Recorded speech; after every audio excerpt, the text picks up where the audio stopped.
திருவள்ளூர் மாவட்டத்தில் வங்கி உதவி மேலாளரை பாஜக பிரமுகர் சரமாரியாக தாக்கும் சிசிடிவி காட்சிகள் வெளியாகி பரபரப்பை ஏற்படுத்தியுள்ளது. பாஜக பிரமுகர் மீது வழக்கு பதிவு செய்யப்பட்டிருக்கும் நிலையில் வங்கி ஏடிஎம்மில் நடந்தது என்ன?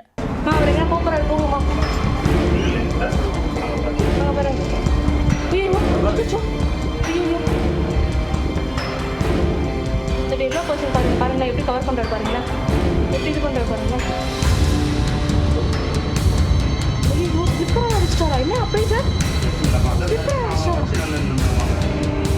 திருவள்ளூரை அடுத்த மணவாள நகர் பகுதியில் தனியார் வங்கி ஒன்று செயல்பட்டு வருகிறது.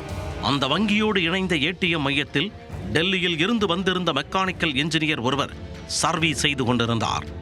அப்போது அந்த ஏடிஎம்மிற்கு பாஜக மாநில இளைஞரணி செயற்குழு உறுப்பினர் அபிலாஷ் பணமெடுக்க சென்றுள்ளார். வங்கி ஊழியர் அவரை பார்த்து மெஷினை சர்வீஸ் செய்து கொண்டிருப்பதாகவும் அதனால் தற்போது பணம் எடுக்க கூடாது என்றும் கூறியுள்ளார். அதனை கண்டுகொள்ளாத அபிலாஷ் ஊழியர் கூறியதை பொருட்படுத்தாமல் ஏடிஎம் கார்டை மெஷினுக்குள் செலுத்தியுள்ளார். அப்போது அங்கு வந்த வங்கி உதவி மேலாளர் அது குறித்து தட்டி கேட்டபோது இருவருக்கும் இடையே வாக்குவாதம் ஏற்பட்டுள்ளது. இதனால் ஆத்திரமடைந்த அபிலாஷ் வங்கி உதவி மேலாளரை அசிங்கமாக திட்டியதுடன் அவரை சரமாரியாக தாக்க ஆரம்பித்தார்.